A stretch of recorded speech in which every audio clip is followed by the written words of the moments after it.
Tonight, surfing in the torch relay on the crest of a wave with 1 day to go. An exclusive peek at the opening ceremony before the secrets are revealed. And Olympic Park's family entertainment away from competition. With Ann Sanders and Ross Simons, this is 7 News. Good evening from the Sydney Opera House, where the Olympic torch relay is headed tonight. Lots of activity here at the moment too. It's been an extraordinary day for the flame, carried by a surf boat to the golden sands of Bondi, cheered on by ever-growing crowds, and taking part in a tribute to the nation's fallen war heroes. Concord, the Kokoda Track Memorial, fireworks, crowds before dawn and 4 diggers, representing 4 wars. Commemorates our dead and wounded comrades and those that have passed on since. Remembering and celebrating was what this morning was all about. You made me walk up the stairs, you buck. At 5 Dock, thousands gathered for a barbecue breakfast. Many camped overnight. Some used aerobics to warm up. The sun rose as the flame snaked its way through Sydney's inner west, but still cold. I should have had my long trousers on. I'm a bit nippy. In Leichhardt, champagne helped. Great for business. Fantastic. Happy Torch Day. Tennis legend John Newcombe had his own warm-up. Here he goes, John Newcombe serving with the torch. Olympic boxer Jeff Fennick overwhelmed to be running in the place he calls home. It's great to be married. Great for Marrickville too. And there's never been a better time to say, I love you all. Through Newtown, King Street, a massive party. His name is Smutchy and he's going to have a bath tomorrow, especially for the opening ceremony of the Olympic Games. The last stop before lunch, Redfern, where the Koori community was out cheering. It's good to see that all people, unity coming together, you know, for the one thing. The torch couldn't have been in a safer pair of hands. Rugby union legend Gary Ella making the run into La Perouse. Gary's been a torch relay organiser for 3 years. This made all the stress worthwhile. In the crowd, his son, plus most of his football-famous family. But I've got 7 brothers and I counted 6 of them, so that's not too bad. The thousands there doing everything to catch a glimpse. And we are very proud that we have something in our backyard, La Perouse. Up the road, a welcome from the girl who was meant to carry the torch back at its beginnings in Athens, Greece. Yana Saleilas, the girl who missed out for the daughter of IOC Vice President Kevin Gosper. A little more low-key, Prince Albert of Monaco. A quick photo for fans, but not too talkative. Looking forward to your run? Yeah. A packed Coogee Beach erupted to welcome Dean Capobianco. Then, a defining picture of this long torch journey, the moment it boards a Coogee surfboat and sets off. The supporters wanted to follow them in, but that was left to the flotilla of rescue craft. On a day like today, there's no better Sydney icon than Bondi. The surfboat paused momentarily for the ideal wave, found one, and took a perfect glide up onto the sand. The torch, the only sign of where the relay was headed, through a swelling surfside crowd. Waiting just up the beach, disgraced IOC member Phil Coles with a forgiving audience. And the former lifesaver was quick to claim Bondi as his own. Chris Reason, 7 News. Well, there are huge crowds here ready to welcome the torch. Pat Rafter and Olivia Newton-John are among the runners, and we'll have live coverage right through until 8 o'clock. Tomorrow, the relay completes its journey from Olympia to the Cauldron at Homebush Bay. It sets off at 5:14 a.m. From the town hall, it tours Darling Harbour and the Rocks, over the Harbour Bridge, through Chatswood and up to Narrabeen. Then it's south, heading for a lunchtime welcome from Lifesavers at Manly. Then it tours Sydney Harbour, climbs the Opera House and arrives at the opening ceremony at 9:35 tomorrow night. In a little over 24 hours, we should hear the immortal words, "Let the Games begin." Olympics President Juan Antonio Samaranch has declared Sydney is ready. And after last night's final rehearsal, tomorrow's opening ceremony will certainly leave a lasting impression. The stadium looked magnificent. 100,000 people came to the final dress rehearsal. It went for 3 hours. We're allowed to show 30 seconds. And don't worry, this doesn't spoil a thing. We can tell you there's more than one horse. The fish aren't the only things in the air. It is very Australian. There's more to the marching bands than this. The athletes will parade, of course, and Vanessa Amorosi sings. That's the official clip from the ceremony's producers, and it gives you no idea of what the opening's like, which is the whole idea. But it is stunning. Very surprising. Wasn't what I expected. Made you feel real Australian. I like the flag. That's enough. And my favourite bit was, Good boy. The word. Oh, it's lovely. It was fantastic. I enjoyed it ever so much. Something we can say about the opening, Mr. Samaranch's wife is ill and won't be coming. He's asked Dawn Fraser to be the game's first lady. I have decided to invite Dawn Fraser, maybe the most popular athlete in Australia, to accompany me in the opening ceremony tomorrow, to sit beside me. So could Dawn jump out of the presidential box and still light the cauldron? Who knows? But whoever does get the honour tomorrow night, it will certainly do Australia proud. One more thing about the opening ceremony. If you can't be there, watch it somewhere. You will be proud. Paul Marshall, 7 News. Monique Wright is with the Flame in the centre of the city. Monique, there's plenty of action there tonight. There sure is. Just the most amazing party atmosphere here. Just look at that scene. Now, at the moment, you couldn't have come to me at a more appropriate time. It is Edith Payne, and she is the oldest living female Olympian in Australia. She's 93 years old, and she is just loving every moment of that. The crowds are 15, 20 deep on either side of her. We haven't seen anything like this before. But a short time ago, we saw Australian cricket captain Steve Waugh with the torch. He had the most massive reception. Now, we spoke to him just before his run, and he said he had been calm, but then when he saw the crowds, he got very nervous. But really, you couldn't tell from looking at him. He had a pause on George Street outside the town hall. Frank Sartor, the Lord Mayor, was there. It was tantalisingly close to where it will spend the rest of the night, but it's got a journey yet before it comes back to it tonight, and it's amazing out here. I can see it looks quite extraordinary, Monique Wright. Thank you very much. Thanks. Yes, 500 volunteer navigators are needed to stop Sydney's Olympic buses getting lost. The local guides will join an extra 200 government drivers brought in to end the transport troubles. Lost buses and angry officials are nothing new at the Olympics. Every game is the same. At the beginning, we have transport problems. This morning, the French basketball team waited an hour for a bus. They weren't alone. Yeah, the driver was fine, but we had to tell him which way to go. Now SOCOG has stepped in, recruiting volunteers to direct out-of-town bus drivers. What we need to do is have a number of people to act as tour leaders on a lot of our key bus routes. 500 navigators are wanted, but they must have local knowledge. Like former taxi drivers, former bus guys, ambulance drivers and police that would enjoy this task. Passengers hope it will help. As long as they know the city, that would seem to be the problem. Yes, I think it's a good idea. In another effort to ease the crisis, 200 government bus drivers familiar with Sydney's streets have been drafted into the Olympic fleet.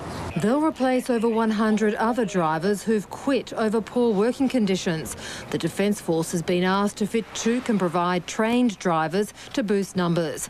Navigators can volunteer by calling the hotline on 9987 3400. Stephanie Kennedy, 7 News.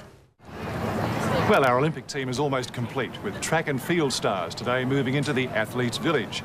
Kathy Freeman is with them, joining teammates for the first time. After a build-up in Queensland deliberately avoiding the hype of the Olympic city, the team rolled into town realising now it's game on. We've kind of been hidden away up there a little bit, and now it's suddenly arrived. Everyone's saying, gosh, this is it. It's the greatest show on earth, and we're major players in it. If the occasion didn't hit home at the airport, it certainly did at the official induction ceremony. Kathy Freeman joining the team for the first time, with motivation provided by Laurie Lawrence. Get the animal out! The athletes received the team uniform and got a little bit of professional help with their new team anthem. We'll leave no stone unturned in our quest for Olympic gold. Competition in athletics is in 8 days' time. First stop, the opening ceremony. We've all sort of done the team thing, and now this is it. It's showtime. I can't wait till tomorrow. And while our athletes prepare, 400 potential stars from 175 countries have arrived for an Olympic youth camp. A chance to sample the Games experience. 4 years from now, they might be in Athens, and I think, you know what?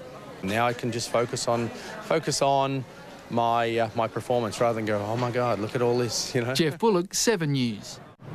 Chelsea Clinton has flown into Sydney for the Olympics. There was tight security as President Clinton's daughter arrived on an Air Force jet.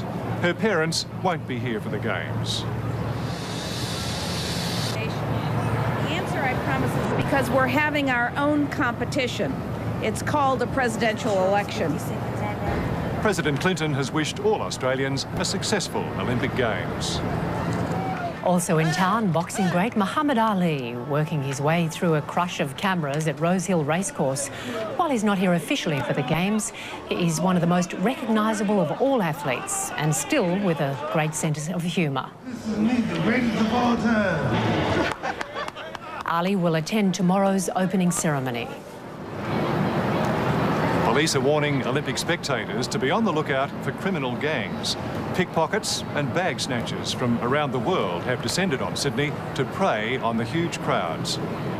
Protective Services officers at the airport have been put on alert. State police at major Olympic venues and tourist hotspots are also on the lookout. The thieves are well practiced and highly organised.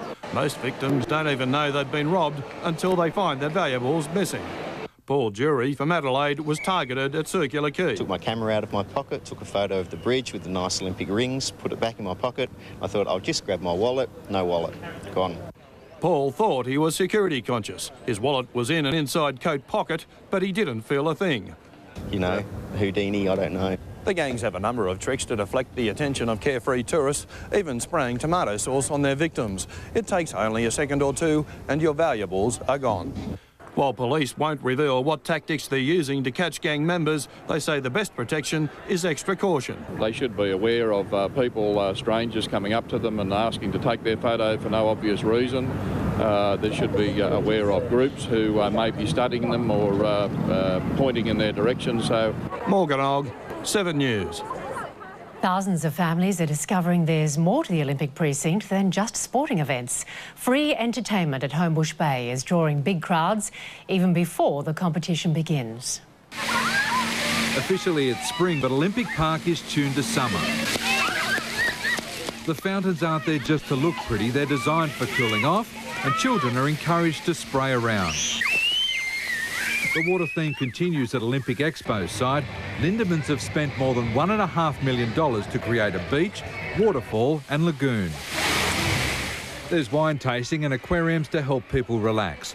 Expo also is the place to sit down. Thousands of tables and chairs are here under umbrellas, and from every point you can see the big screen TV. While the Expo site is meant to have a very definite carnival feel about it, while you're here you won't be bombarded by loud PA systems or heavy rock music. It's meant as a place for families to reunite and sit down on the grass and just relax. Entertainment is traditional, sheep shearing, and everyone gets some wool to keep. During the Games we'll be having shearing shows every hour and a half. But if you want to pay for a souvenir, there's the Olympic Superstore. Everything you could imagine has a logo on it, and for some kids, it's better than Christmas. We've been around it twice, and we're still here. McDonald's is also offering free entertainment, staff told to improvise during slow periods. They're making a burger every few seconds, 18 hours a day. But you'll pay more, about 50 cents dearer than normal. Darren Curtis, 7 News. And there's more entertainment in the city with the opening of 6 Olympic Live sites. Crowds are already gathering at the Domain for tonight's free torch concert. Early arrivals caught a rehearsal by the star, Vanessa Amorosi.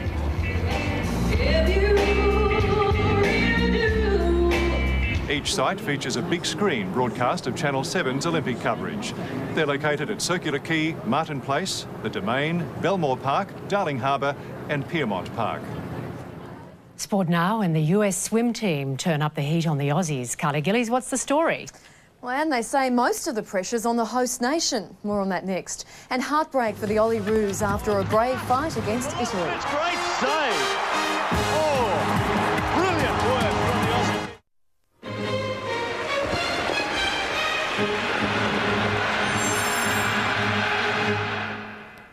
Australia's Olympic soccer campaign has suffered an opening night dent with losses for both our men's and women's teams.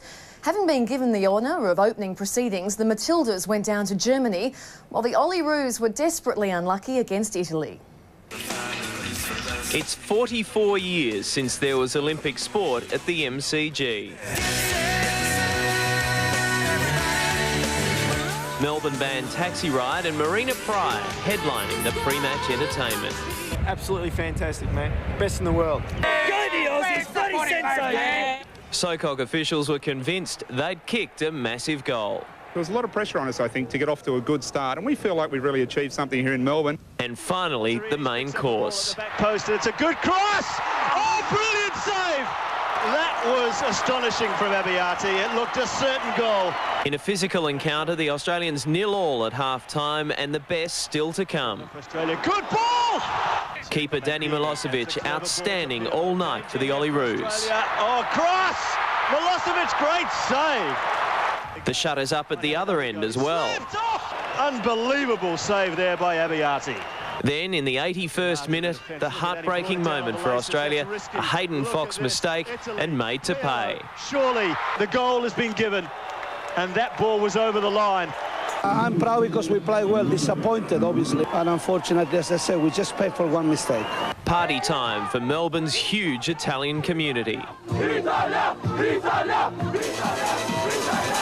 While the MCG provided a spectacular start to the Olyroos Olympic campaign, the Matildas stepped out in Canberra. It was a tough ask first up against Germany. The Australians outclassed by the European powerhouse 3-0. Nick McArdle, 7 News.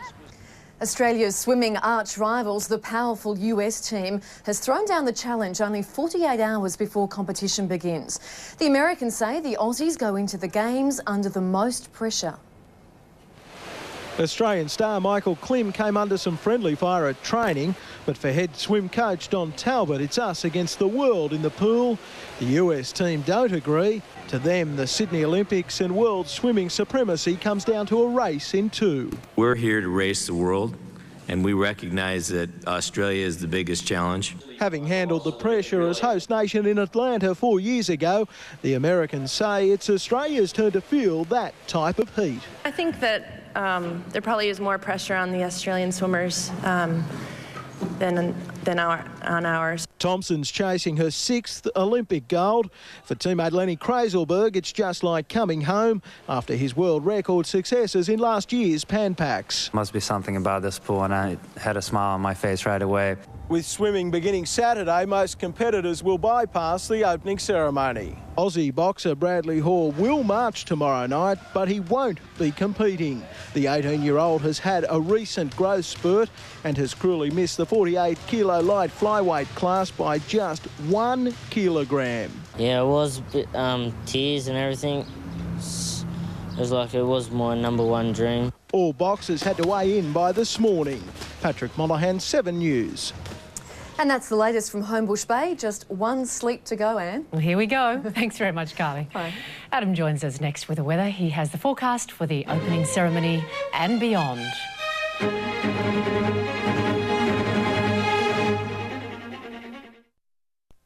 Hi everyone, the sun shone, the sea breeze came in and we are back to sunscreen and hat weather. Didn't use either today and really starting to feel it. But what a day, 24 degrees on the coast with the sea breeze, but up to 27 inland and always a little warmer there. A pretty good rise from this morning's very chilly lows, 21 degrees in the city right now. Satellite pictures, well, there is a change coming through with this cloud down to the south. It's not very strong and most of the cloud will stay to the south, the rest of the country looking fine at the moment.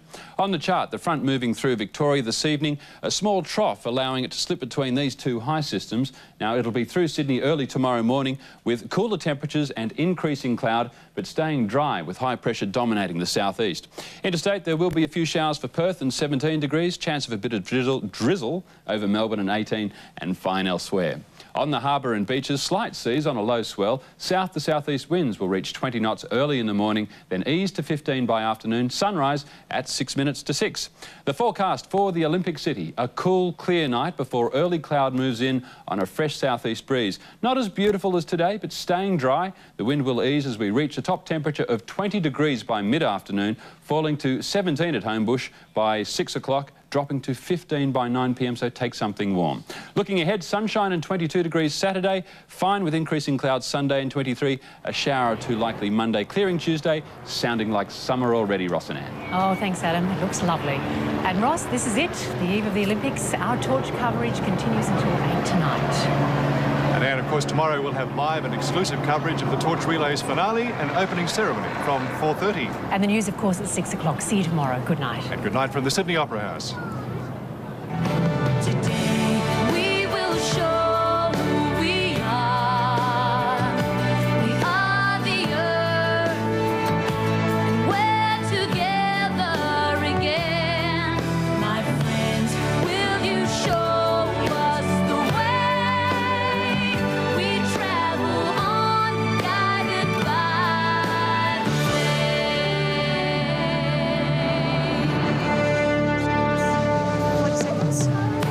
The fire within you makes you reach out to the goal.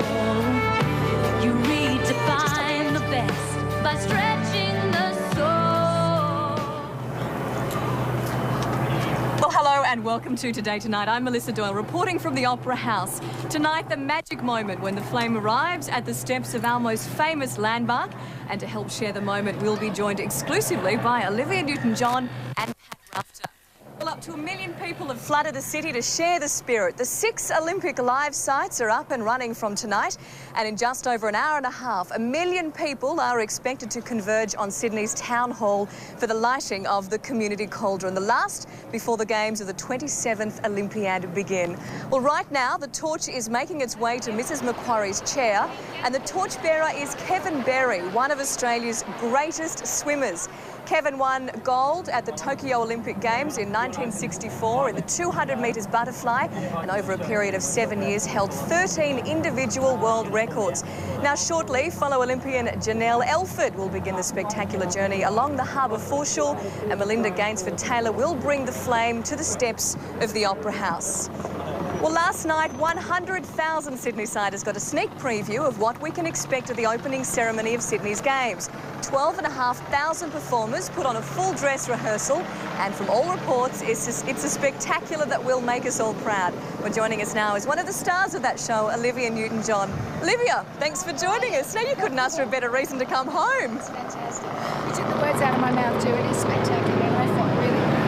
How did the rehearsal go last night? Are you happy with the way it's all looking? Oh, really well. Oh, it's fabulous. It really is. I can't tell you anything. Oh, sworn to secrecy, but it's great. That was my next question. Just a little peek. What are you wearing or anything? Go on. No, Rick Birch made us all promise. He made like 100,000 people promise to not tell anybody anything, which I think is wonderful. I think the press has been really good about it too, because it's exciting and it should be a surprise because they worked so hard on it. I've heard that it's very, I mean, okay, don't say too much, but I've heard that it's very Australian. It's very Australian. It's very unpretentious. I think it's really beautifully done. There was a little bit of criticism for the Atlanta closing ceremony, so do you think this will silence them all? I don't know about the criticism of that, but I think this is wonderful. So no one can come back at it, they'll all love it. Absolutely. Now tell me, you're about to run with a torch. You've obviously had some amazing career moments over your lifetime. How does this compare? This is definitely a highlight, a very big highlight. I think it's enough that I'm singing in the opening, but to carry the torch as well is really incredible. I feel really honoured, and just the spirit of the people when I was walking in with it, they're so excited, and I think people really believe now that it's actually here and it's going to happen, and it's just a wonderful feeling. It couldn't be more beautiful, could it? Look at this night. Hence all the helicopters. There's so many helicopters in the sky, I think they know all about it. How proud how does this make you feel to come home and to how did you feel? How will you feel at the moment? I mean, is there any way to explain it? It's really an amazing feeling. I've always loved this country, even though I haven't lived here permanently for many years. It's always been home, or my spiritual home. And so to be here and represent it for the rest of the world and to show what a magnificent country we have and what great people are here, it makes me. It's really hard to put into words. It's kind of a heart feeling. It's wonderful. Have you been in training? For this torch relay? Yes, I never made the relay team at school, but I figured this is the closest I'll ever get. I play tennis, so hopefully I can manage without getting puffed too. That's all that matters, I think. Yes, right. Now, there's so many people. There are absolutely millions and millions of people that have packed into Sydney to watch it. So, you know, I mean, it's amazing. All these eyes on you. It's fantastic, yeah. How about tomorrow night? A huge crowd to be watching the opening ceremony. Does that make you nervous? I always get a bit nervous, and even dress rehearsal I was nervous, but the feeling is so electric. It's really incredible, and it's exciting. I'm translating it into excitement, not nervousness, because it's kind of overwhelming, really. Now, you're handing the torch to Pat Rafter. Yes, I am. That's great. That's wonderful. Two fantastic Australians. Oh, thank you. Can't wait. Well, do enjoy it, okay? Have a great run. Thank you. Have a fantastic night tomorrow night. We'll all be watching. We can't wait. And thanks for your time. Thanks for joining us tonight. See ya.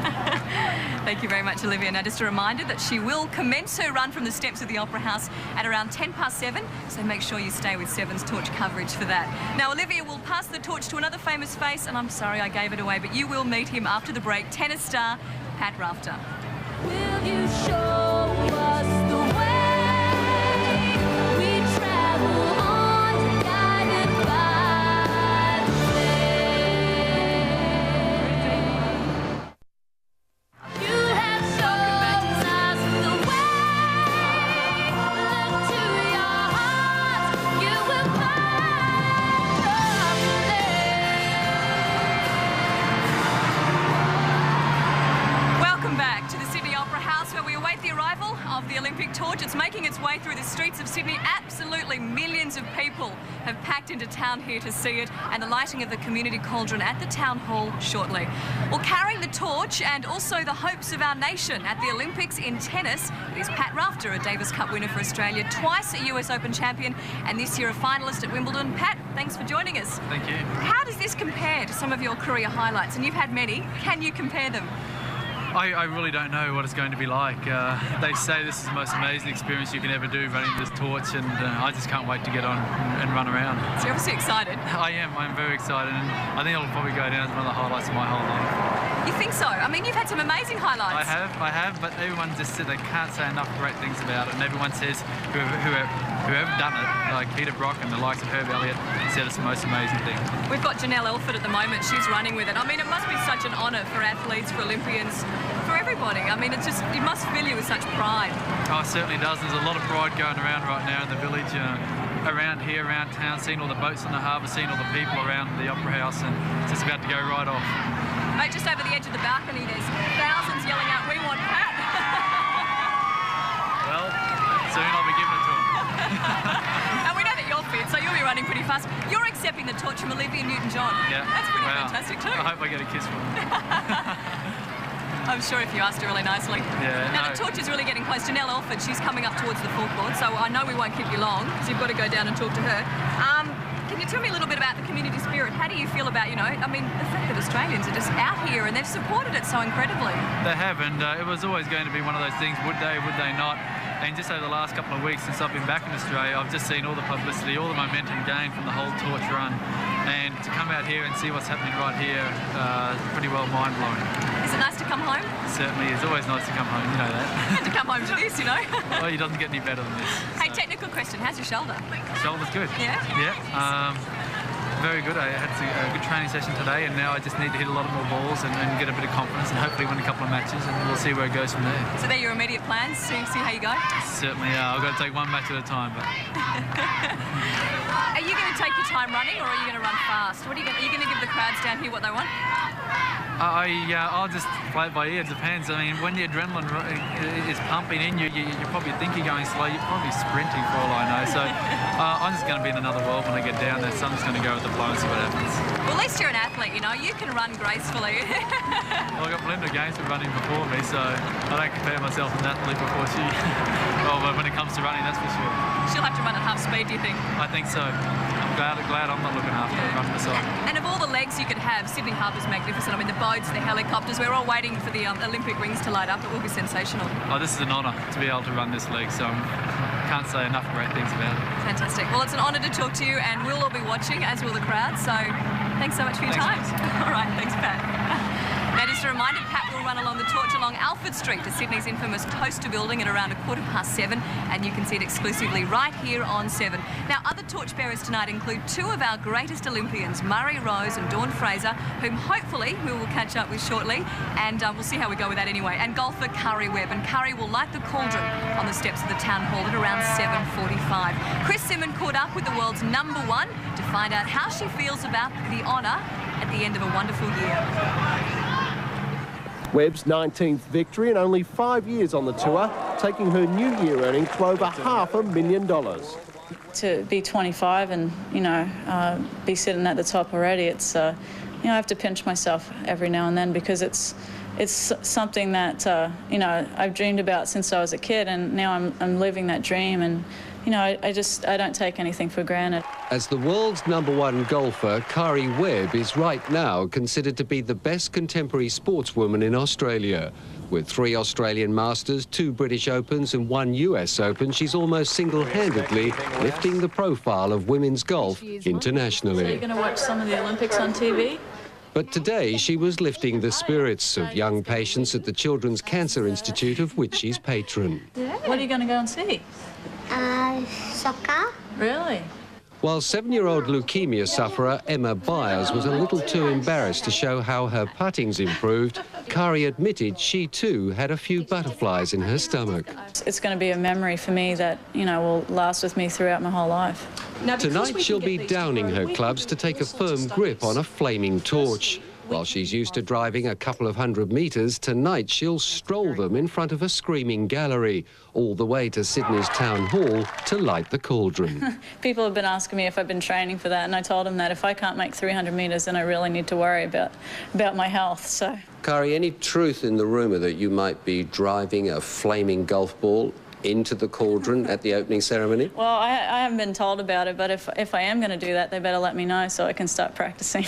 A lot of people are talking about the fact that you're doing to women's golf what Tiger Woods is doing to men's golf. You're both the world's best. Does all that sit comfortably with you? Yeah, it does. I think it's definitely something that I've had to, as far as the public, being in the public eye, is something that I've had to learn to deal with. That was not something... You don't like that very much, do you? I don't. I'm getting used to it. You wish for it, and then when it comes and you have it, it's something that is very overwhelming. And well, if you will keep on winning tournaments, it's going to keep on happening. Well, and that's what I say. I mean, I'm very happy to be in the public eye if it means that I'm winning golf tournaments and playing good golf. Chris Simmon reporting there. Now let's check in where the torch is now. A moment ago, Janelle Elford passed it to Stephen Coles, a community torchbearer who's running along the Opera House foreshore. Fantastic crowds joining him, keeping him moving along. He will pass it on to Melinda Gainsford-Taylor, who will then run around the Opera House and, of course, pass it on to Olivia Newton-John and to Pat Rafter. So there's some famous Aussies in the crowd there. We will take a break. Stay with us on this special edition of Today Tonight, and I'll be back in just a moment.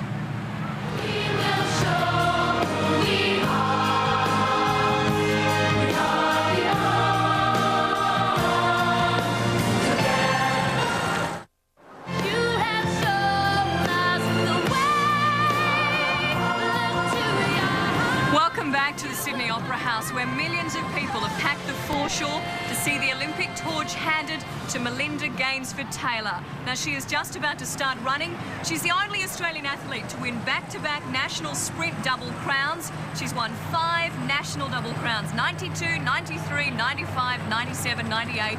She holds the fastest time ever by an Australian for the 100 metres run in Italy, and the fastest time ever for an Australian for the 200 metres run in Germany in 1997. Now, Melinda really is a fantastic Australian athlete. She will be carrying the torch around the Opera House foreshore, where she will be handing it to another great Australian who we chatted to a moment ago, singer Olivia Newton-John. Well, let's go now down down to Town Hall where thousands, absolutely tens of thousands of people have gathered for the lighting of the community cauldron. Sonia Kruger is there. Sonia, what's it like? Mel, it's unbelievable down here. There'd have to be a million people, 500,000 office workers have come out of the building, 400,000 visitors. Just take a look down the street. They're packed in like sardines. It's unbelievable. Steve Waugh ran through with the torch at about 6 o'clock. The crowd went ballistic. Juan Antonio Samaranch is also down here. Frank Sartor. So when Kari Webb comes through to actually light the cauldron at 7:45, this crowd is just going to go off. And she'll be lighting the cauldron with Frank Sartor. But, you know, I'm thinking about running out there. I've got my running shoes on, Mel. Have a look at these. Look, they've even got pink soles. Are you fit, though, Sonia? This is my Olympic kick outfit, Mel. Look, it's just unbelievable. John Paul Young's on the stage at the moment. There's some great entertainment lined up down here. We've had Paul Kelly, John Paul Young, Christine Arnoux will also be performing, and John Williamson. The festivities will go on down here until probably quite late into the night. And, of course, the Olympic live sites are happening as well. So it's a big party in the city, Mel. Fantastic. All right, thanks, Sonia. Look, I'm sure you can run, but no offence. We're going to have a quick look now at Melinda Gainsford-Taylor, who probably could maybe just beat you a tiny bit. Let's have a look. She's now running around the harbour foreshore. And as I said earlier, so many people have turned out. The Opera House down here is packed. It is a beautiful, calm night, not a breath of wind in the air. There's absolutely gorgeous ships all around. There's helicopters in the sky. It is so busy down here. Now, Melinda Gainsford-Taylor is making her way around the scenic harbour foreshore, where she will be met by Andrea Bocelli, the Italian opera singer, for a photo opportunity. And the torch will then be passed on to Olivia Newton-John. She will then pass it on to Pat Rafter, who will run around the other side of the Opera House, and hopefully that'll time in beautifully with the lighting of the Olympic rings on the Harbour Bridge. Hey, Sonia, are you still there? Do you think you could run like Melinda? What do you reckon? I'm sorry, say that again. Do you think you could run as nicely as Melinda Gainsford-Taylor? Could I run against Ernie Dingo, who's singing? Is that what you said, Matt? You interpret it however you want. It's going to be so much fun down here tonight. I can't believe it. What sort of entertainment? You're going to be swallowed up into the crowd. Look, don't even think about getting a taxi out of here. It's going to be impossible. I bet there's some fantastic entertainment throughout the night. Absolutely. And there's a big concert in the Domain tonight too, featuring Kelly Heidi, Yothu Yindi, and also Christine Arnoux. So she's going to come off the stage here and head down to the Domain, where there are already thousands of people gathering. I've never ever seen the city like this, Mel. I don't know about you. Sonia, look, it will be absolutely fantastic. Thank you so much. We might even try and catch up with you a little bit later. Thanks, Mel. Now, there are some wonderful spots around Sydney where you can view the Olympic torch. Obviously, the lighting of the community cauldron up at Town Hall. If not, the Opera House. But if you can't get into the city, you can stay there glued to the television. Channel 7 will take you right through until 8 o'clock tonight, and you'll catch the lighting of the community cauldron and every fantastic event. Now, as I say, Sydney Harbour, an absolutely magnificent backdrop as the torch makes its way around. What a way to show the world how gorgeous our city is. We'll take a short break, and I'll talk to you in a moment.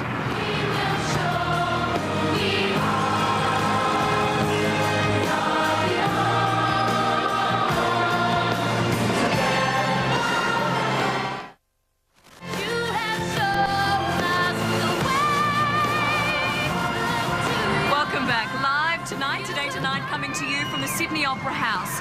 Now you can see Melinda Gainsford-Taylor and Andrea Bocelli, the Italian opera singer, holding the Olympic torch. Enormous crowds are down here to cheer them on as the torch has made its way through the streets of Sydney. And here comes Olivia Newton-John as the flame will be passed on. Andrea Bocelli is performing here tonight at the Opera House for his first and only Australian concert, and there it goes.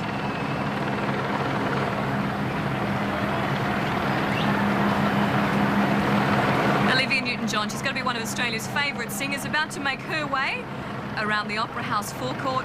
Absolutely tens of thousands are just packed in down here to catch this exciting moment.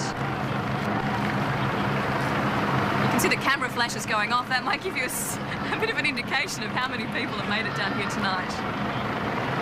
Now, As Olivia makes her way around the Opera House, she will hand the Olympic torch to Pat Rafter, and as he runs past, we will have the lighting of the Olympic rings on the Sydney Harbour Bridge. Now, throughout the night, there's fireworks at Darling Harbour, the lighting of the community cauldron at 7:55 at Town Hall with Curry Webb, and there will be fireworks there and entertainment. The main concert tonight in the Domain at 8:30. And you can catch it all on Channel 7 tonight, so do stay with us for our extended coverage of the Olympic torch relay. Follow the Flame resumes with Georgie Gardner and Mark Beretta in a moment. And of course, tomorrow night we make way for the opening ceremony. Melinda Gainsford-Taylor, Andrea Bocelli and Olivia Newton-John waving to the crowds. I think they're all making the most of their moment, as you would. Now, you can have an idea. That's a fantastic shot. Look at the crowds. There are absolutely tens of thousands packed down here around the Opera House. Millions, or I'm probably exaggerating, but well over 1 million have packed into the streets of Sydney to catch the Olympic torch as it has made its way through. You can hear the crowd cheering them on. We've had some fantastic Aussies today running with the Olympic torch. Some of our greatest Olympians of all time.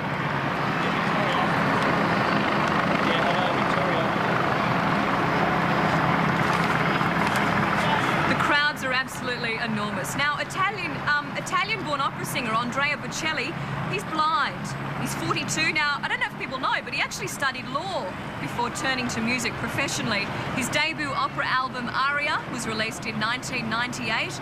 He has record sales in Australia totalling well over 750,000 and 30 million worldwide. Now tonight he will be performing inside the Opera House for his first and only Australian concert. His voice has been described as a miracle of nature. Now some of the runners we've seen today, Melinda Gainsford-Taylor. Coming up, we've got Olivia Newton-John, who's about to push off, Pat Rafter, Dawn Fraser, Murray Rose, Curry Webb, who will be lighting the community cauldron shortly before 8 o'clock. A lineup of some of the best Australians that we have. The Opera House tonight looks absolutely stunning. There are so many boats in the harbour and there's helicopters above us. I think anyone that can get down here has obviously made an effort to, and it really is a beautiful, still evening. It's just a perfect Sydney night. We really couldn't have turned on anything better. Tomorrow, the Olympic torch makes its way from the Harbour Bridge first thing in the morning, Manly, Taronga Zoo, Circular Quay, then it gets the River Cat down to Homebush. Some of the runners tomorrow, we've got Greg Norman, Louise Savage, the two Woodies, Wayne Gardner, Sam Riley, who has the amazing run of going up over the Opera House roof, John Bertrand, and there are some mystery runners at the end, and of course the one that will light the Olympic torch at a Stadium Australia. No one knows too much about that one, but there are plenty of guesses and speculation. Pity we couldn't have Dawn Fraser tonight. We would have put it straight to her, as I'm sure everybody else has been doing today.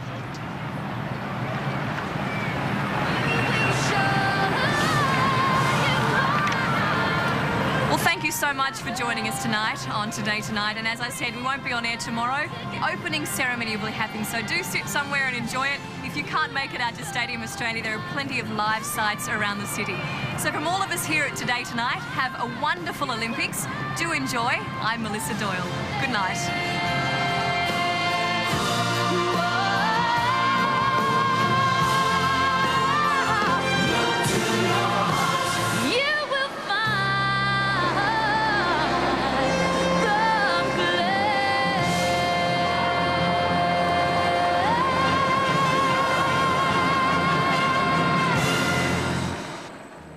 It's traveled the world. It's inspired a nation. Now, the final journey. Yes, we'll carry the flame. Carry the flame. From the heart of Sydney, Georgie Gardner and Mark Beretta. This is Olympic Eve, and what a show we have for you tonight. Good evening around Australia and welcome to Sydney.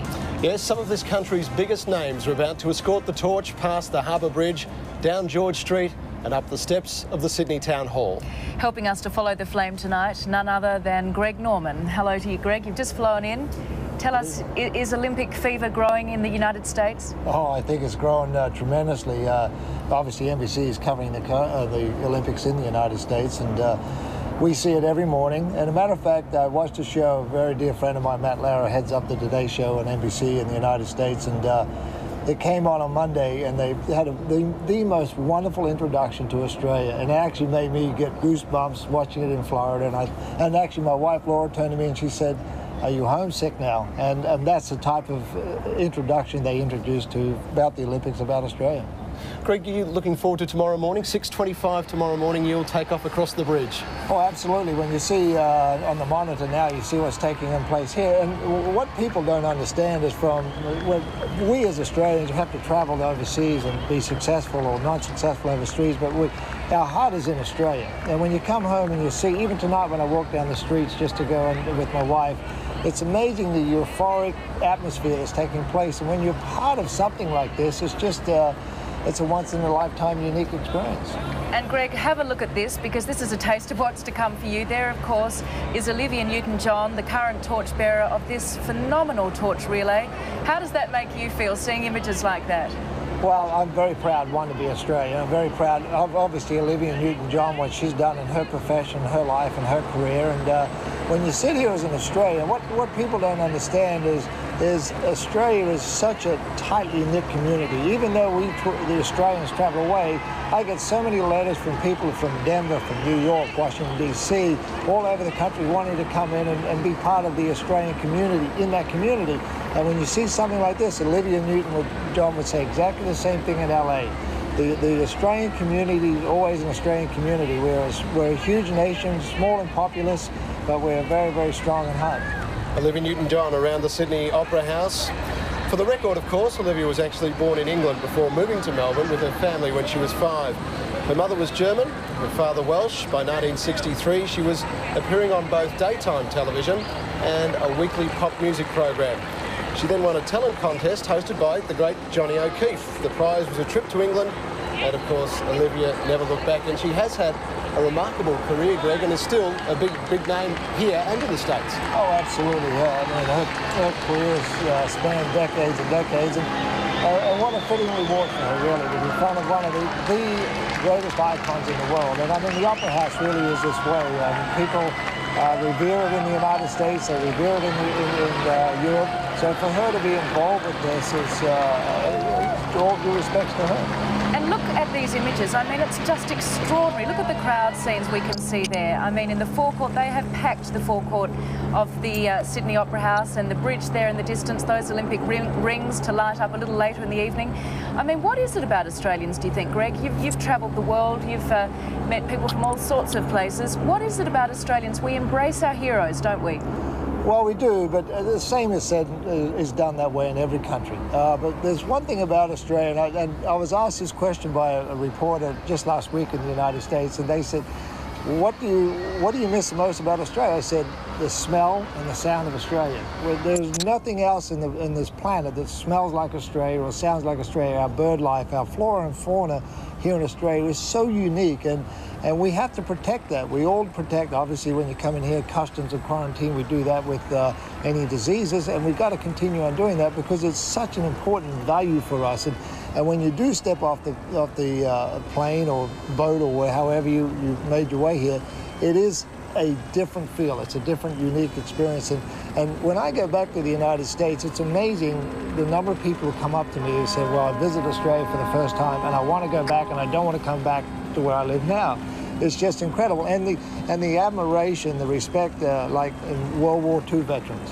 I get a lot of mail in the United States about the camaraderie that took place between the Aussies and the Americans in the war. And I've been sent medals by Americans, and you know, and there's. Look at this. Look at this. Well, sorry, interrupt you there, Greg. Here we're seeing what they have been actually calling the flame kiss, haven't they, Mark? This is the handing over of the flame from one great Aussie icon to another. Olivia Newton-John lighting the torch of Patrick Rafter. A great moment. Great time for Pat Rafter, two-time US Open champion. Just keep one corner of your eye on the Sydney Harbour Bridge, and there it is. The Olympic rings are alight on the Harbour Bridge. What a sight, Australia. A beautiful picture. The fireworks happening behind us at the moment, and you are watching history. This is a truly magnificent moment. The Olympic Games are back in Australia, and what beautiful pictures which are being beamed tonight right around the world. And I think the pictures just speak for themselves, don't you, Greg? Oh, very much so. I mean, what a perfect sunset in the background. And again, what you see on the monitor, it doesn't really depict how beautiful it is. Three-dimensional television will really turn this on a lot more. And, you know, and Pat Rafter, I mean, what he's done, his image in the United States is truly phenomenal. He is truly one of the guys that they don't care whether he's from Australia or from anywhere. They want to be with the guy because he's such a fun guy to be around. We're seeing a spectacular fireworks display. And Melissa Doyle is actually down at the Opera House where things are just euphoric at the moment. Melissa, what is it like down there? Georgie, Mark, this is the best seat in the house. You have to admit this is the most magic location in Sydney tonight. Tens of thousands of people are packed in to watch the lighting of the Olympic rings on Sydney Harbour Bridge and Olivia Newton-John and Patrick Rafter running with the Olympic torch around Sydney Opera House. Now, the rings are absolutely incredible. 170,000 lights held together to form a structure 75 metres long and 35 metres high. It is just so incredible. There's fireworks going off here. Sydney Harbour is packed. There are so many boats on the water. Helicopters still in the sky, and as I say, there would be tens of thousands of people down here cheering on the Olympic torchbearers tonight. We had Melinda Gainsford-Taylor, who ran around the other side of the Opera House, and she stopped for a photo opportunity with Andrea Bocelli, who then passed the Olympic torch on to Olivia Newton-John, and she passed it on to Pat Rafter, who has it now. And he's stopping for about 1,000,001 photos, and in just a moment he will make his way off around the other side of the Opera House, and then the torch will make its way up to the community cauldron. Melissa Doyle, thank you very much. We expected to see something fantastic tonight. I think you'll all agree what we've seen is just remarkable. Oh, my goodness. I don't think anything could have prepared us for this, could it? I mean, this is just phenomenal. And to think that the eyes of the world are watching this, quite extraordinary. It's a proud moment. Well, I mean, again, that's what I said before. Australia is a country that's unique in itself, and you look at the talent we have there, we look at the Sydney Harbour Bridge, and when you go back to the size of this nation and to what we've delivered to the world, not only in economics, but in sport, but in culture as well. When people come here, we're a very diverse nation, we have a lot of culture here, but every one of the people who come here from different nations, well, we work together, where there's not a lot of animosity, there's not a lot of internal fighting, and that's one great unique thing about Australia. And a lot can be said about a lot of other nations around the world that could or wish to be like Australia, and we're very fortunate in that regard. People who come here, no matter where they're from, they love it so much, and they just support Australia the best they can. The fireworks are continuing on the bridge. We talk about bringing Australia together. Nothing has done it like this torch relay. 11,000 runners. It's been on Australian soil now for 99 days, travelling some 27,000 kilometres. And that is the most beautiful scene over the Sydney Opera House. The sun setting, the fireworks dying down, and this is amazing. I don't think we can really find a superlative good enough for these scenes. Unbelievable. The current runner, we just saw a glimpse of him there, was of course Patrick Rafter, one of the world's top-ranking tennis players. He of course came narrowly close to winning Wimbledon. He is the winner of the US Open, a member of Australia's Davis Cup team. He doesn't get a lot of spare time. When he does, he oversees a youth foundation. Well known, isn't he, for his charity work as well? He certainly is. He's a great individual. Yeah, he's really given back. How's his golf, Greg? His golf is not too bad, actually. He's with great head-eye coordination from tennis. He knows how to play, and I think he's probably just as enthusiastic about golf as he is with tennis. And I know I've played with him a couple of times, and he dies to get out there. But the one thing I noticed about Pat more than anything else is his humility. No matter whether he's won the US Open or whether he's been knocked out in the first round, Pat Rafter is Pat Rafter, and that's one thing that I admired most with sportsmen and women, is whether they're good winners or great losers. And Pat is very much that. He's the epitome of that. He represents Australia excessively well. Not only just in the tennis world, he flies the flag for Australia. I know when we talk on the phone, I call him up occasionally when he's in the US Open or playing and wishing the best of luck. And he always talks about Australia.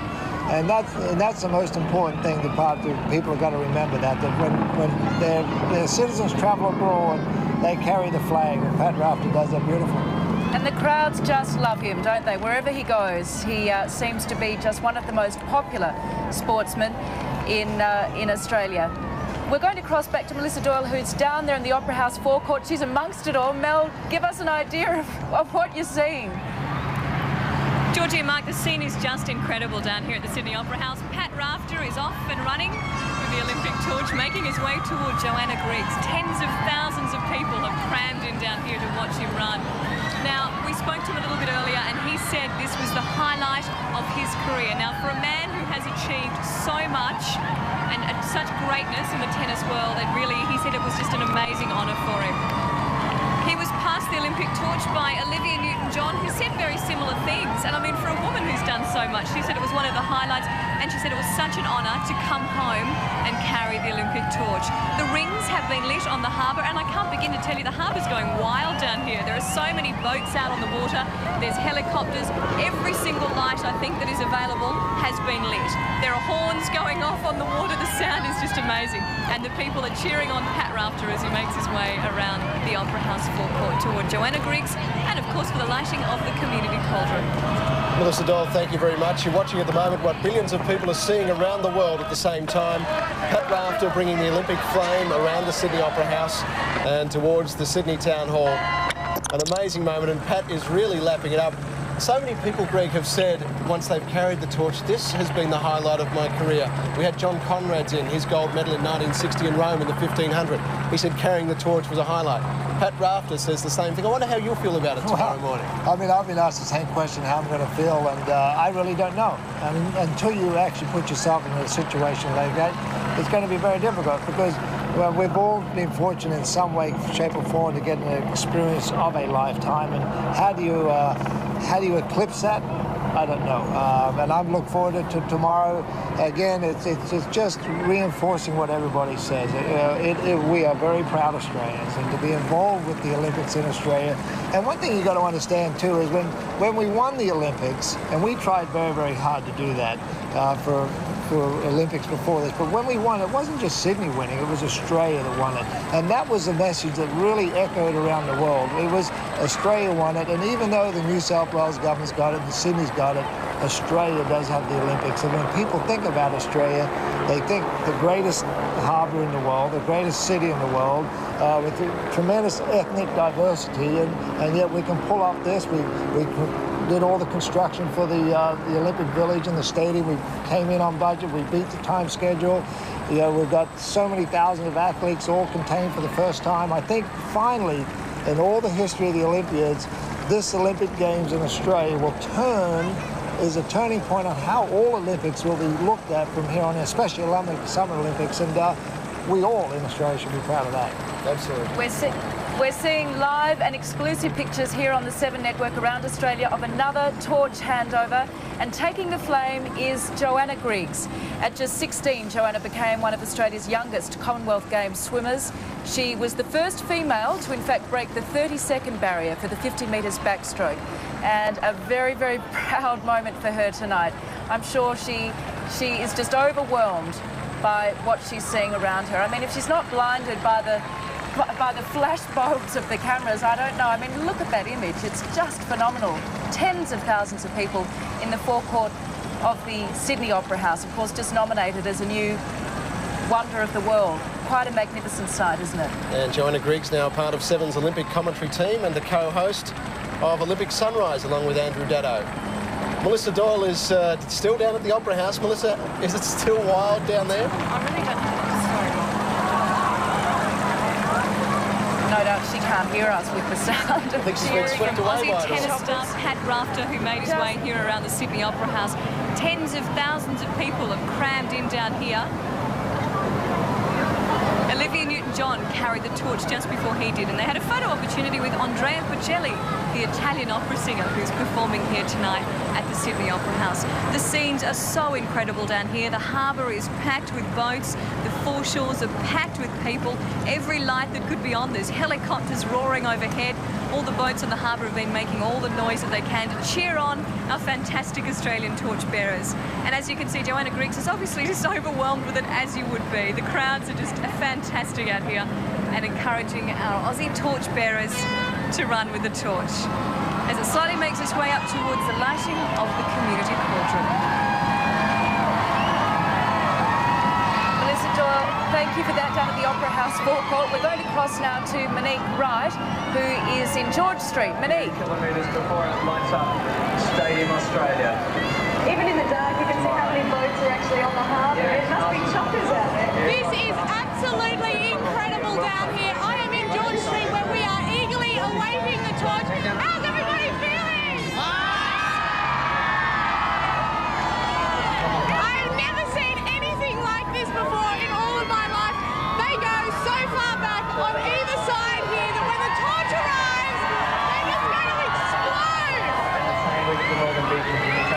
The anticipation down here is unbelievable. I'm standing around here talking to people. They just want the torch to get here. Now we know that it's got lots of spectacular shots down there in the harbour. They want it to get here. They want it to be passed to all of those incredible Olympians, and then for it to get through to Carrie Webb lighting down there. So back to you guys. We'll see you soon. And don't forget, Joanna, Amazing scenes in the centre of Sydney, as you can see there with Monique Wright. The flame is on its way from the Opera House now up to the centre of Sydney. We'll be back with more after this.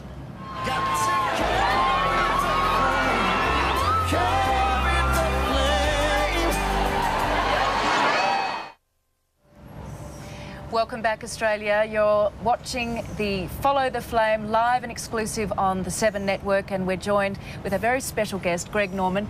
Greg, obviously we've seen some amazing scenes tonight. Does it always feel great to come back home and be surrounded by native Australians? Oh, absolutely. I mean, when we landed this morning at 7:05 or 7:10, a friend of mine on the plane, Bart Collins, said to me, it's great to be home, isn't it? And it's always great to be home. There's something about, and I come back quite a few times a year, like we all do, but there's something unique about it. I mean, Australia's got a mystique about it that it's really revered around the rest of the world. I mean, it's not just the United States, but it's in Europe as well. And people have this love affair for Australia, even though they haven't been down there. We're seeing live shots now as Joanna Griggs takes a very, very slow stroll from the Opera House to the centre of the city. I don't think she's ever moved that slowly before, actually, Joanna, enjoying every moment. Greg Norman, I'm sure you'll be doing the same tomorrow as well. Let's go down to Chris Reason now, who has a very special guest down at Town Hall. Chris. I do indeed. You're just hearing the applause now. Christina Nu's just finished up. John Paul Young was before her. And he was telling us that love was in the air tonight, or something's in the air, I can tell you that much. Steve Waugh is with us here. Steve, what an amazing evening it's been. Yeah, it's been fantastic to see so many people come out and support the Olympic Games, and people will realise that this is the greatest country in the world. How did you go? You came through here about an hour ago. The reception was extraordinary, wasn't it? Yeah, it was. I mean, it's very emotional for me. I've been through ticker tape parades and held the World Cup a lot, but to be part of the Olympic Games, this is as close as I'm going to get. And to hold the flame that's going to light the cauldron, that's something I'm going to be able to tell the grandkids.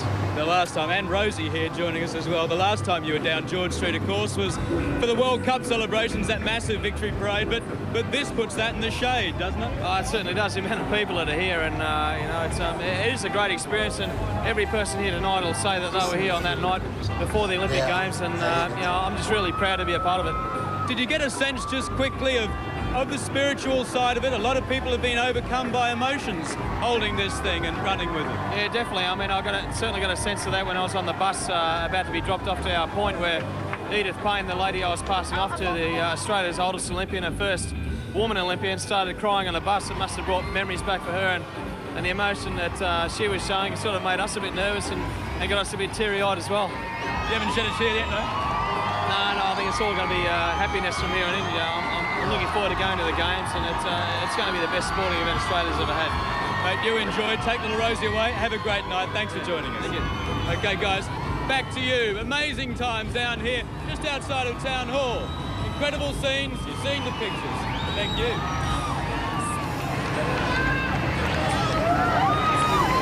What an amazing moment for Joanna Griggs. They are just overwhelmed eyes there at the moment. Filled with tears. It's been a long, slow walk. And she's handing it over now. Her two children are there. What a moment for Joanna Griggs. Achieved so much in her swimming life and handed that torch to Rosanna Martinello. And she'll be on her way shortly. Joanna, I don't think wants to see that flame go, and rightly so. Very teary-eyed, Joanna Griggs, a very special moment. Of course, she too has waited a long time for these games to come to Sydney. And with the kids nearby, she's enjoying every minute of it right now too. And well, she should. Just sharing it very intimately with a few 100,000 people at the moment and millions of television viewers around the world. So a great moment for Joanna Griggs. Greg Norman, of course, our very special guest this evening as we follow the flame exclusively on the 7 Network around Australia.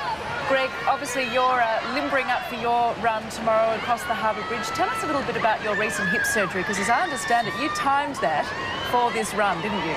Well, absolutely. It was a decision whether I'd play the British Open or the PGA Championship. When I sat down with my doctor, Dr. Philippon, I said to him, Doc, whatever we're doing, I said, I got to be ready for September the 15th. I said, I don't care about anything else because this is a once-in-a-lifetime opportunity, and that was my target. And, you know, I focused in on that, and fortunately I've got the opportunity to do it tomorrow. And how is the hip post-operation? How is it? The hip is fantastic, and I've been able to do all the things that I haven't been able to do for many, many a year, and it changed my life, basically. It changed my style of life, my feel of life, and it's good. I'm glad I did it. Greg, just one very quick question. What was your reaction when you found out you were going to actually run across the bridge?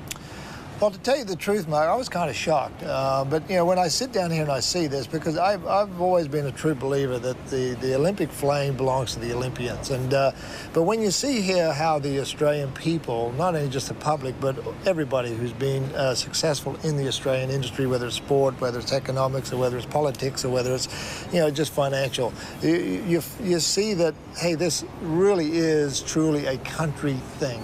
And that's what now I'm actually more proud of it and more excited about being involved, because we're all deserving of this deal. And when you see the cross-section of individuals who've carried the torch, not only from Olivia Newton-John to Pat Rafter to Steve Waugh, but right down the list, we've encapsulated everything what Australia's all about. We're a very friendly nation, we're a homely nation, we're a happy people, and we're seeing that right now with what's happening here, carrying the torch.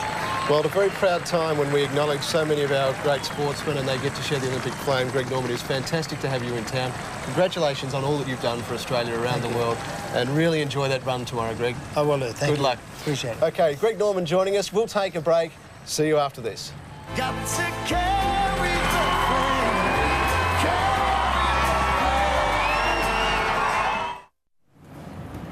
Welcome back, Australia. This is Follow the Flame, live and exclusive on the 7 Network.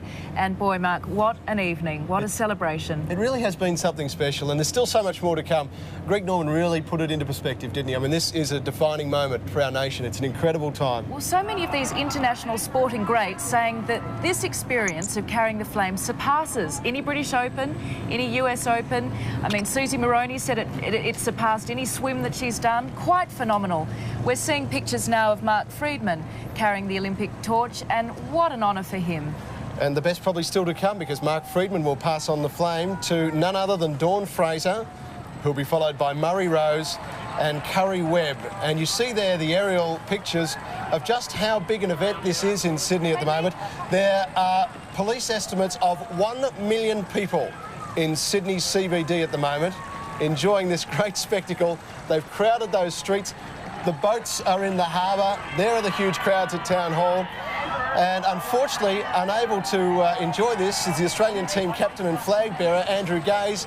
Andrew Gaze, good evening to you. G'day, Mark. How are you going? Well, Andrew, I don't know if you've seen much of this, but these are truly amazing pictures of what's happening in Sydney at the moment.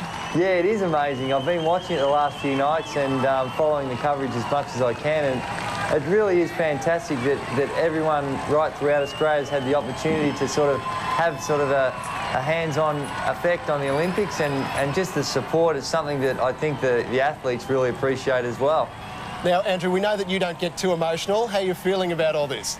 Yeah, it's very emotional. I'm a pretty emotional sort of bloke, as I guess I showed the other night. But yeah, seeing this stuff and seeing so many people enjoying themselves and seeing that it means so much to so many people is real inspirational. And you know, I just can't wait to get it started and really start to compete in the opening ceremony and all the other things that go along with the games. Andrew, take us inside the Athletes Village. What's the feeling amongst the Australian team at the moment? It's really good. I've just walked into the studio because there's a mini concert going on outside where all the athletes are there, and there's a bit of a talent quest, and a few of the singers have got up and had a bit of made up some song. And Andrew, we're going to interrupt you there. I'm sorry, we're just going to quickly cross back down to the action. Monique Wright, you're in George Street. What can you tell us?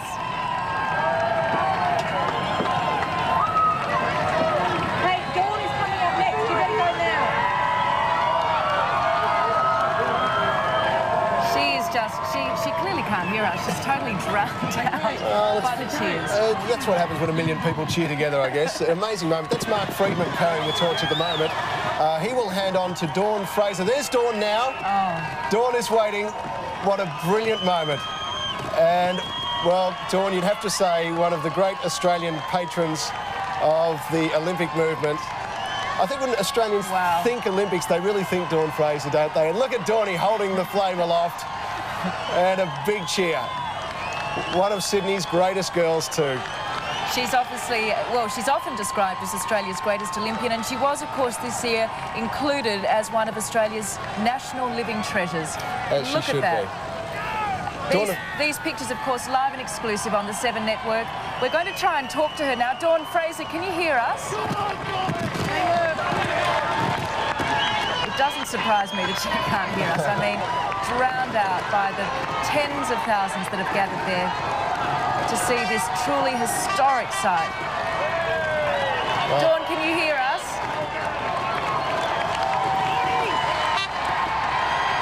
Look at, I mean, if it wasn't for those support runners, she would be mobbed, wouldn't she? It's incredible scenes. Dawn Fraser taking the Olympic flame through her town. She's waited a long time to do this. She won the 100 metres at 3 consecutive Olympic Games, Melbourne in '56, Rome in 1960, and then Tokyo in 1964. No female swimmer has ever matched that. And of course, at the '96 Olympics in Atlanta, Dawn was honoured by the International Olympics Committee as one of the greatest athletes of all time. And Andrew Gaze is still watching this very closely. Andrew, she's a true inspiration to every Australian athlete, isn't she, Dawnie? She is. She's fantastic. She's been around the village, and I actually had dinner with her the other night. It was great to share some memories with her, and she's a real character and really down to earth, and the athletes really get along well with her. You must be getting a bit of a buzz out of watching all this, Drew. It is. It's just, you just get goosebumps watching it. It's just fantastic to see the whole community so behind it and getting so much pleasure out of it. It's fantastic.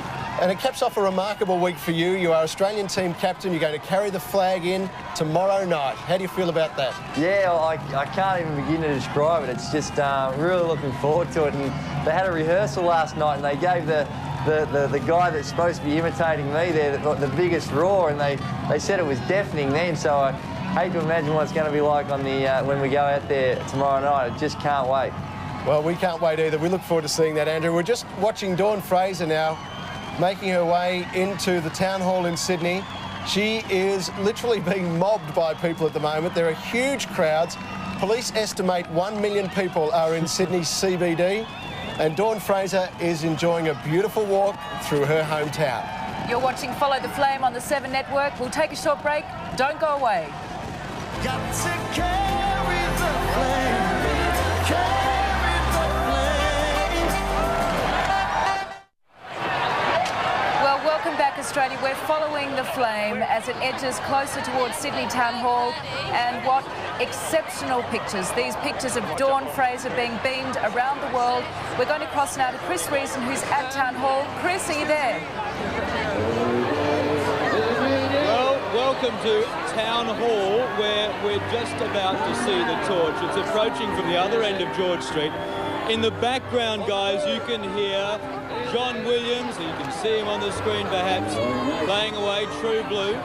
Bit of a quiet moment. We've had an extraordinary run in the last couple of minutes of some famous acts. Christine Anu, John Paul Young, Paul Kelly have been playing. Now we're waiting for this torch as it approaches. I've got to say, I've never seen this many people here in the centre of Sydney. Look at them all there. All waving flags, Australian flags, green and gold flags, Olympic flags. Quite amazing stuff. We've been told officially that the crowd estimate is somewhere up to 1 million people. They're saying about 500,000 workers stayed back after work today, joined by another 400,000 spectators.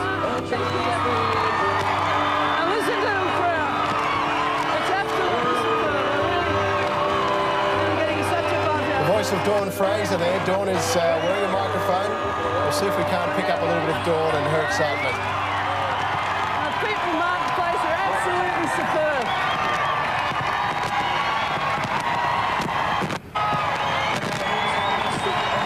Now, time for a great moment. Dawn Fraser handing over to another great swimming legend, Murray Rose, and Dawn Fraser embrace in the heart of the Olympic City. It really is fantastic.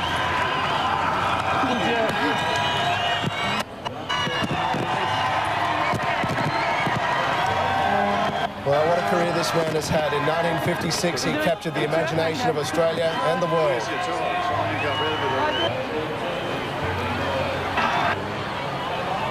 Go and enjoy it, mate. Absolutely fantastic. See you later. Well, wasn't that just typical Dawn Fraser? Go and enjoy it, mate. I think Murray Rose will too. What an amazing time. Well, Andrew Gaze, go and enjoy it, mate. They were moving words from Dawn Fraser. Andrew, I think she'd be saying the same thing to you tomorrow night. Go and enjoy it, mate. That's what she said to me the other night. She said, just get out there and really enjoy the moment. And she certainly enjoyed herself there. How could you not enjoy yourself seeing those sights? This is history, isn't it? It is, and it really is so special. And I tell you, I always knew Australia would really get behind it, but not in my wildest dreams did I ever think it was like this. Seeing similar things happen in other cities, it really, obviously I'm a bit biased, but I've really never ever seen it like this. This is just absolutely fantastic. It certainly is a great time, Andrew, and Murray Rose making the most of it, sharing the spirit out on the road. He's stopping to share the flame with the kids, and many of them, to get those positions, must have been there for hours to get up to the front. They are 15 to 20 deep, as you can see back there. Incredible crowds here in the heart of Sydney. Murray Rose with the torch. Murray Rose, of course, has a tally of 6 gold medals. It's the highest achieved by any Australian athlete. He is a true Australian champion. And I tell you what, we might even hear from him that this experience surpasses winning an Olympic gold medal. It seems to be the common theme, doesn't it? Oh, phenomenal pictures. We're following the flame, live and exclusive on the 7 Network. We're edging closer towards Sydney Town Hall. And what a reception we're going to get there with the lighting of the cauldron. And that's looking down from the town hall. You can see the convoy in the distance. That is the media caravan, the white mobile right up the front. The police escorts flashing lights, and back behind there is Murray Rose, now breaking into a little trot. To the strains of Waltzing Matilda. You don't get much more of a quintessential Australian image than that, do you? And what a thrill for the escort runner too, being able to share this moment with Murray Rose. This is once-in-a-lifetime memories. And the roar from the crowd.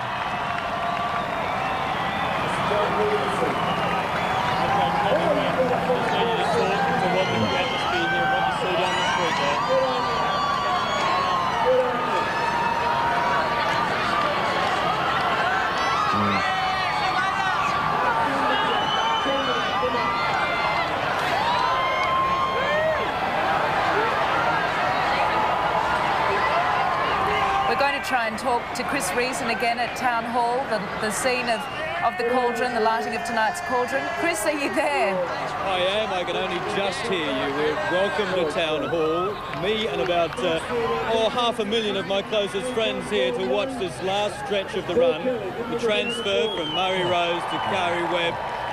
Just hear the applause there. We've just heard the end of John Williams.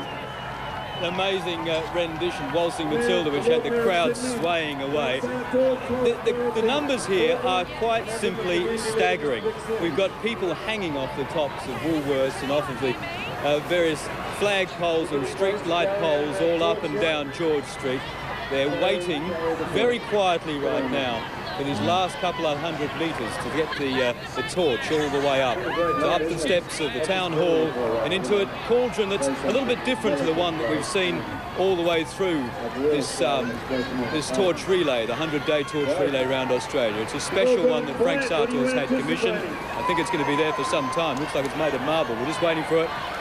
Here we go now, the crowd. Some of them can see the procession as it's coming towards us.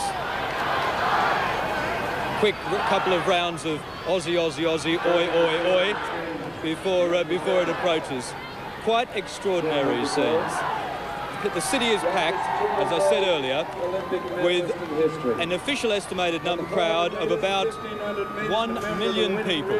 They're saying about 500,000 city workers stayed behind after work just to watch this, joined by about 400,000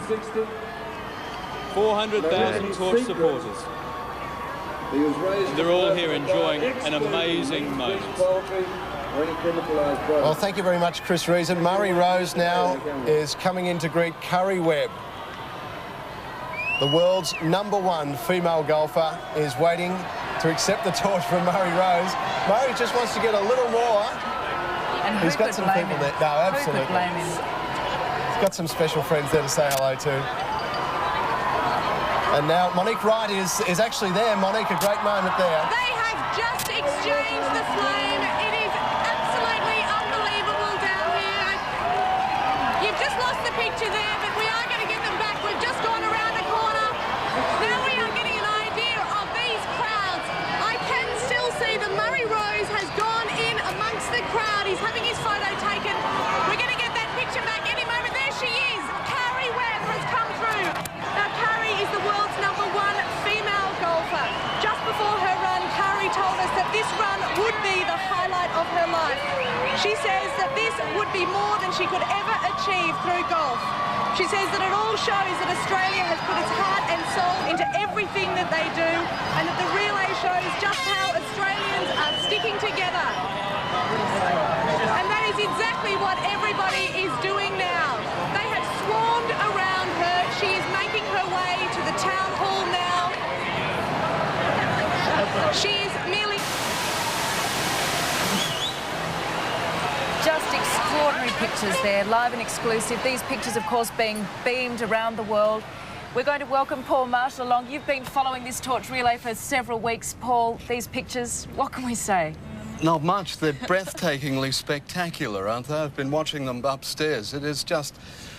It takes your breath away, doesn't it? This city just looks spectacular tonight, and the whole world is going to be watching us for the next 2 weeks or so. Make no mistake about that. The whole world is out there watching. And we turn on this sort of show. It is just, we should all be proud. You hear that so often out on the road on this torch relay. It has made us proud to be Australian. It certainly has, all of us, every one of us. Paul, the torch has certainly travelled a long way. You've been with it from day one when it was lit in Olympia. Did you ever think it would actually get here? Did you think you'd actually get here? There were moments, I've got to tell you. You know, in Greece, after they lit the cauldron at Olympia, then they drove it around. They had a similar sort of torch relay as this, although it wasn't quite as big. They used to carry the cauldron around on the back of a Jeep. It was between towns. They would carry this flaming cauldron, like the community cauldrons that we all see here at the evening and lunchtime celebrations. They carried like a flamethrower, and it was full. The back of the Jeep was full of gas bottles. Would have taken out a whole village if it had exploded. And they decided here that they weren't going to do that. They would just have these community cauldrons every now and again. But look at that. I mean, it's just... I wonder what they would be thinking in Greece seeing this, Paul, given that you were there at Olympia when it all began. I think they would be thinking that they did a pretty good job of lighting this thing, and look at it now. It's come all the way around the world. Curry Webb now on her way up the steps of Town Hall. At 26, she's notched up 16 tournament wins during the 90s, achieved the second highest number of LPGA victories. And there she is with Frank Sartor now on the steps of Town Hall in Sydney. The flame has arrived. Our host for the night on Town Hall. Who better than Ernie Dingo? He was there. You look shaken, girl. Come on, don't worry. Give it to him. Ladies and gentlemen, Kari Webb.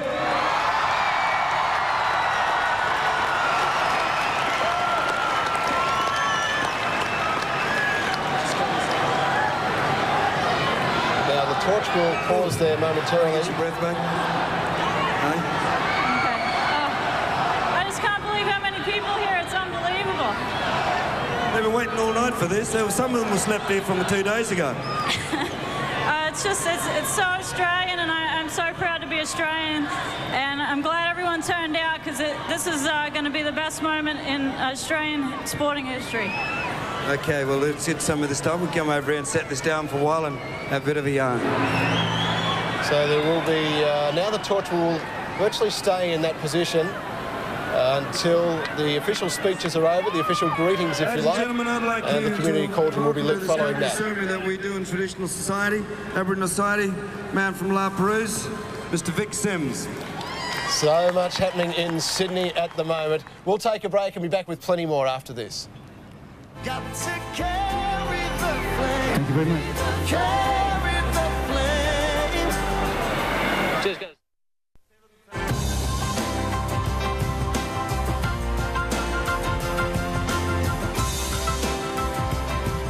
Incredible crowds in the centre of Sydney. We believe now that every street in Sydney is blocked in the central business district. Every street has come to a standstill, and there are some 1 million people in the city streets of Sydney at the moment enjoying this great moment. Andrew Gaze couldn't be there. He's out at the Athletes Village. Andrew, it must be, well, I guess you'd want to be there at the moment. How are you feeling about all this now? Yeah, it's just a great atmosphere they create down there, and as I said before, it just reinforces, I guess, the community's involvement and the support that we have as athletes, and that's very, very reassuring as you're going into these important games. Now, Andrew, you said when you were presented with the Australian flag to carry that you'll carry this for your father. Gaze has been at the Olympic Games, every Olympic Games, since 1952. That's an amazing record. Yeah, it's a fair while. You've given us a little bit more credit than we do there. Since really, I suppose, since '56, as far as I know. So it's a long haul, but just been very, very lucky, and certainly a lot of the guys that came through in the era before me, along with my dad, and even beyond that, the Ian Davies, the Phil Smythes, Eddie Palavinskas, these types of players that have become fantastic role models for myself. And you know, I'm glad that eventually the basketball's risen to a status where now I can have such an honour like this. Andrew, have a look at these pictures now. We're going to take you back to Town Hall and the Mayor, Frank Sartor. We have loads of free entertainment. It's going to be a non-stop festival for the duration of the Games, and everyone is invited to join in the carnival. Many thousands of people have been working incredibly hard to make these games a success. Many more will be working even harder over the next few weeks.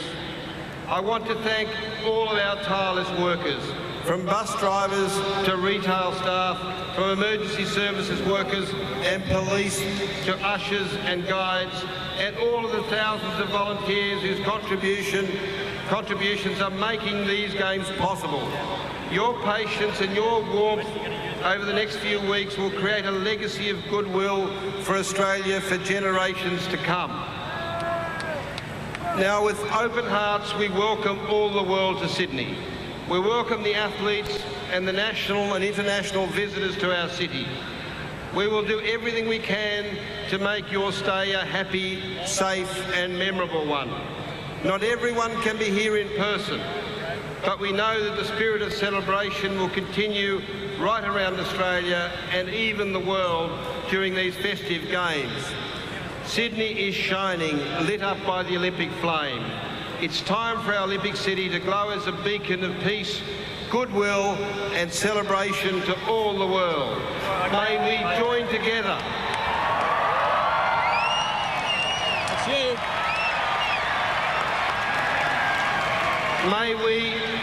May we join together to share in this remarkable experience in this remarkable city. Thank you.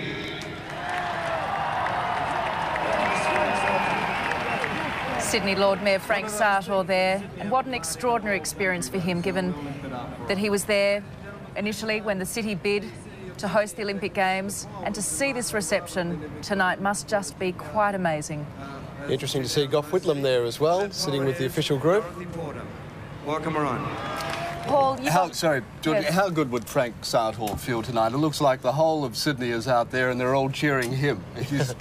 I think that's just wonderful. Well, they're saying in excess of 1 million people. The streets all blocked off. Paul, It's been like that. Sorry, Georgie. No, I was just going to say, you've been following this torch relay for some time now. You've seen some extraordinary things. You've met some amazing people.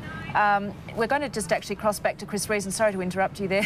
I didn't even give you a chance. But Chris Reason, as I understand it, is back down there at Sydney Town Hall. Chris, are you there? I am. I can just hear you. We're just in the middle of the ceremonies and speeches on the steps of Town Hall at the moment. Frank Sartor has just spoken, received rousing applause from the people here. Paul Marshall's right. This is a glowing endorsement for a massive amount of work on behalf of his council and, of course, all the other authorities that have been involved in getting this torch to this point. Considering, let's look at the Torch Relay Committee from Guy Henry down, from all of the city officials, the police, everybody that's been involved in getting this to work and work safely. We're talking about numbers that the city has never seen before. Here we go. I think we might be about to see the scene. The lighting of the cauldron. Well, they've just lit the Town Hall. The Torch Relay's Community Pledge. Official proceedings continuing at the moment at Town Hall. Do we know how we do this? But we are about to see the cauldron being lit on the steps of the host people city. of Sydney Carrie Webb have been given a great honour to host the Olympic Games at the dawn of the new millennium. Tonight, our community welcomes the Olympic flame. We pledge our commitment to the pillars of the Olympic Charter: peace, sport, culture and education, and to the ideals of Olympism.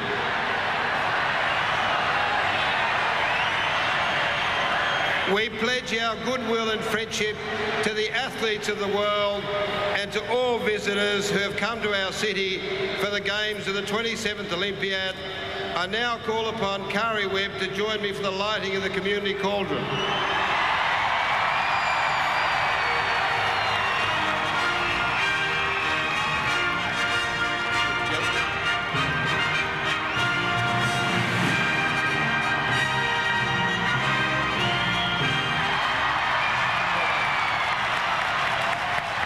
A huge roar from the million or so who've gathered in the centre of Sydney.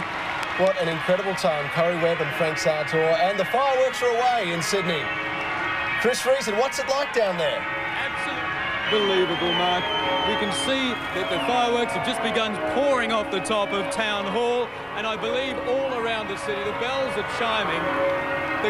The crowd is going absolutely crazy. In those final seconds, as Frank Sartor was reading that oath, the crowd were getting a little bit impatient, shouting, "Light it, light it." And here they go, they just lit the Town Hall up again. A fantastic little fireworks display all around the rooftops and edges of this building. And I believe this coordinates with all of the live site fireworks and the beginning of the live site entertainment in those 6 venues in and around Sydney. That will all launch off right now. Look at that. We can see Carrie Webb, Frank Sartor savouring the moment there. This has been a long time coming. The end of day 99 as the cauldron lit, a special cauldron, specially built for the Town Hall steps. It's there now, Frank Sartor and Carrie Webb. The bells are just beginning to recede, and I think they might go back into some official speeches. As you know, the torch will stay alight here. As Chris just said, Paul, this has been a long time coming, hasn't it? An extraordinary moment for you on the journey? Oh, it is. I mean, it's all built up to this. All those country towns that we've been through, not just in New South Wales, but right around the country.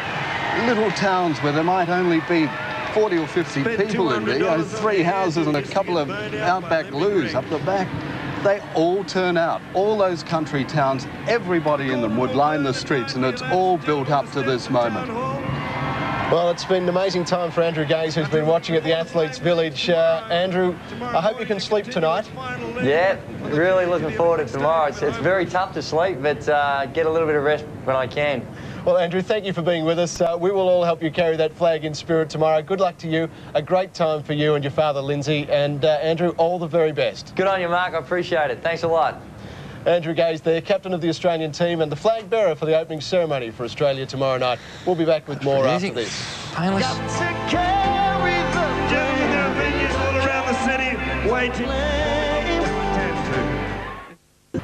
You've witnessed a very special night in Sydney, the Olympic City, right around Australia on the 7 network. Let's go down to Chris Reason, who is still amongst the action. Chris, I guess it still continues. Mark, I think the celebrations are going to continue down here for about 2 more weeks by the looks of these people down here. When that torch was lit, the organisers told us that that would signify the beginning of all of the entertainment in the city. Now, what's going to happen with the 1 million people we've got surrounding us and all the way down out to the back of George Street is they're going to disperse to the 6 live sites, the free live sites of entertainment that the city's organised and the torch relay people have organised that will continue on for the next 22 days. A host of free acts all broken down and all put strategically around the city to help break down this crowd tonight and move them away safely. A lot of thought has gone into this. It's under test at the moment, under a lot of stress and a lot of pressure, but it seems to be working. But what a magical moment that was. When that flame was lit by Kari Webb and Frank Sartor, this place erupted. Everybody just going crazy, whistling, clapping, applauding, cheering. What is it about this torch that creates this sort of spirit, this sort of feeling? We'll find out. Thank you, Chris Reason, and Paul Marshall, thank you for joining us on this momentous occasion. Georgie, he just said, what is it about this torch? The fact is, this torch is in Sydney, it's in Australia, that's what it is.